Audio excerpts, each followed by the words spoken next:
શ્રીમદ વલ્લભાચાર્યજી જ્યારે સ્વધામ પધારી રહ્યા હતા ત્યારે તેમના સેવક ગણોએ પ્રશ્ન પૂછ્યો કે આપ ભૂતલ ઉપર ન બિરાજતા હોય તો આપનો સાક્ષાત અનુભવ જીવને કઈ રીતે થશે?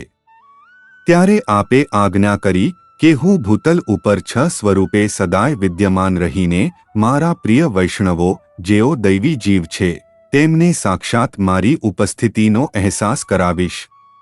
1 મારા ગ્રંથોમાં, 2 મારા બેઠકજીમાં, 3 મારી માળાજીમાં મારું સાક્ષાત સ્વરૂપ છે, 4 મારી પદુકાજીમાં મારું સ્વરૂપ છે, 5 મારા હસ્તાક્ષરમાં મારું સ્વરૂપ છે, 6 મારા વંશજોમાં હું સાક્ષાત બિરાજું છું। અને તેથી જ આપશ્રીની અનુપસ્થિતિમાં પણ શ્રી દમલાજીને દર 3જા દિવસે દર્શન આપતા શ્રીમદ વલ્લભાચાર્યજી પોતાના વંશમાં પોતાના સંપૂર્ણ મહાત્મ્યનું સ્થાપન કર્યું જ છે। અને તેથી સમગ્ર પુષ્ટિ સૃષ્ટિના ગુરુવર્ય આચાર્ય બાળકો કે જેઓ શ્રી વલ્લભકુળ પરિવારના છે તેઓ માત્ર ગુરુજી જ નથી પણ ગુરુવર્ય આચાર્ય ચરણ દ્વાર પણ છે, અર્થાત તેઓ શ્રી વલ્લભના સાક્ષાત પ્રતિનિધિ સ્વરૂપ છે।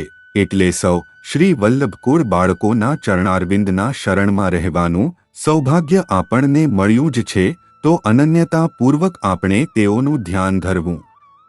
આપશ્રીના દર્શન, ચરણસ્પર્શ, વચનામૃત, કેસરસ્નાન, ભેટ અને સ્મરણ વગેરે દ્વારા તન, મન અને ધનથી તેમના પ્રત્યેનું ઋણ ચૂકવવા તત્પર રહેવું એ જ સાચી ગુરુજી આચાર્ય વંદના અને દક્ષિણા।